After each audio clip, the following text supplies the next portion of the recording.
Los animales siempre han sido una fuente de inspiración para las artes marciales, desde los estilos de lucha nativo como la luta marajoara de Brasil, que está inspirada en las embestidas de los búfalos, hasta el Koreeda de Australia, que obtuvo su inspiración en las peleas de los canguros.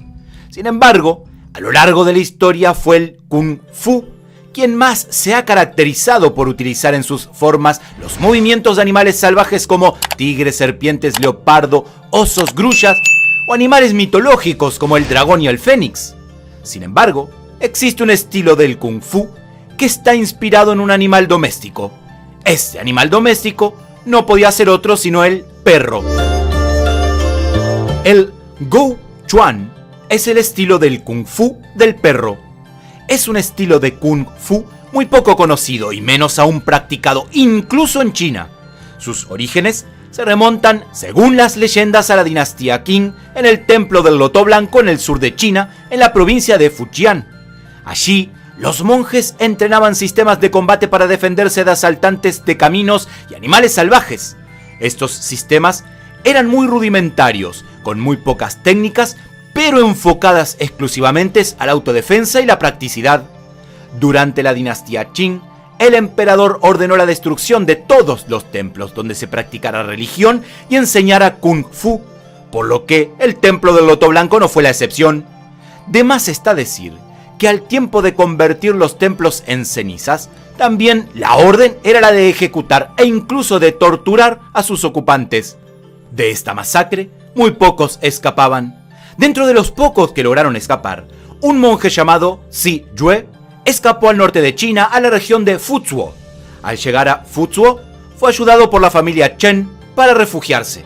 En su estadía en la casa de los Chen, Si Yue enseñó un sistema llamado Go Chuan al hijo de los Chen, cuyo nombre era Chen Biao. El arte marcial permaneció en la familia durante varias generaciones al tiempo que se desarrolló técnicamente. Existe otra leyenda que indica que el Go Chuan o Kung Fu del perro fue desarrollado a partir de las técnicas enseñadas por Feng Sai-shuk a los monjes del templo Xunyuanzi, que luego pasaron los conocimientos del Go Chuan durante varias generaciones. El Go Chuan se caracteriza por el combate desde el suelo. Es por ello que también muchas veces es llamado como Shaolin Di Shuchuan, que se traduce como artes de Shaolin terrestre. Las leyendas sobre este arte marcial son muchas, sin embargo sus orígenes no influyen en el aspecto técnico de este estilo de Kung Fu, ya que sea cual sea su origen, realmente es muy rico y completo. Hablemos un poco del aspecto técnico y de las técnicas de este estilo de Kung Fu del perro. El Go Chuan se especializa en el trabajo de piernas desde el suelo, con tijeras, pisotones, patadas en ganchos, barridos. Se realizan rodamientos para sorprender al oponente. Se suele desequilibrar al adversario desde el suelo, ya sea con los pies o con los puños. Además, se emplean agarres para llevarlo al suelo y someterlo desde allí. Una característica muy importante del Go Chuan es la de colocar al oponente en un terreno diferente al acostumbrado. El practicante de Go Chuan Kung Fu es experto en la pelea desde el suelo y allí trata de llevar siempre a su adversario. Las fintas se realizan para acercarse al oponente con rápidos movimientos de pierna y buscar las zonas desprotegidas del cuerpo del contrario. Otra característica importante del Kung Fu Go Chuan es que en su entrenamiento se aprenden los métodos de la camisa de hierro y la palma de hierro. Si no conoces estas técnicas ancestrales de artes marciales chinas, te voy a dejar abajo un link directo en la descripción de este video para que puedas acceder a otro que hice hace mucho tiempo hablando sobre la camisa de hierro y la palma de hierro de las artes marciales chinas.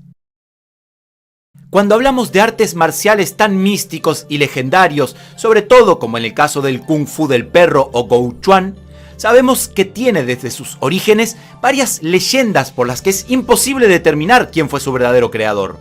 Pero además, existe, en este caso, una antigua leyenda sobre los hombres perros, un grupo de luchadores practicantes de Go Chuan que se desempeñaban como justicieros en la antigua China, principalmente en la provincia de Fujian. Eran guardianes que defendían a los campesinos que recorrían los peligrosos caminos expuestos a ladrones y vándalos que estaban siempre al acecho. Si bien no existen documentos sobre estos hombres perros, Esta leyenda se ha expandido en varias regiones de China a través de relatos populares de generación en generación. Sobre lo que no hay dudas es sobre la existencia y efectividad del Gouchuan o Kung Fu del perro, un arte poco conocido en Occidente e incluso practicado en China. Afortunadamente, el Gouchuan es un estilo que no se ha perdido en el tiempo, como tantos otros estilos que no llegaron a ser transmitidos